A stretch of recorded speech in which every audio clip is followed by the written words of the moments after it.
chăng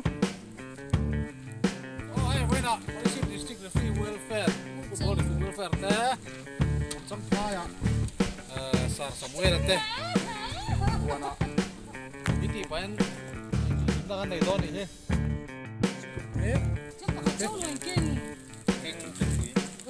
cái bữa cái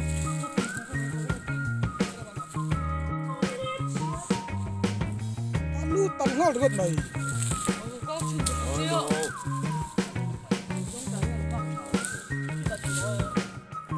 bây cô về em lẽ rồi ngất ngay nè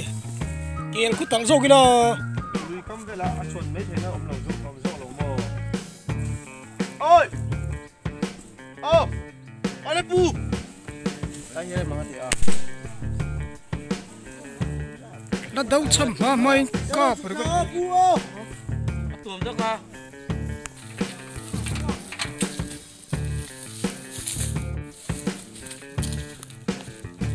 tháo em tháo sơ bu tháo về lên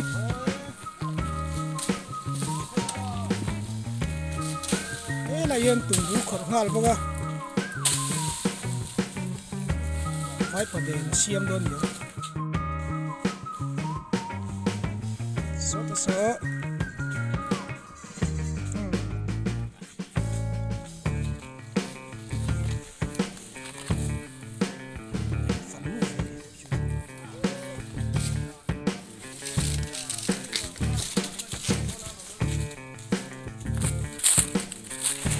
điên về chứ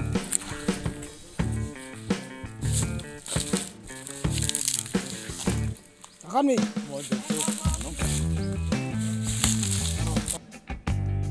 thả tên thả ấy cho nên nó mà không có rồi bối về nắc bối này với chú bé gần sâu xí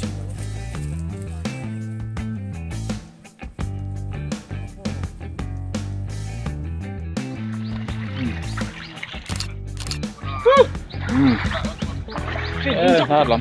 sao để nó liên tục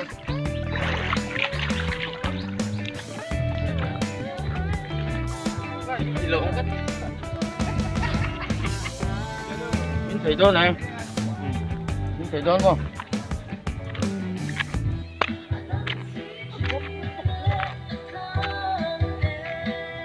hay apa bia apa bia là sao được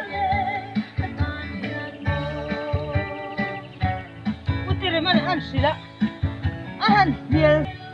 cô lấy cái bồn là không? Này, lúc này rồi.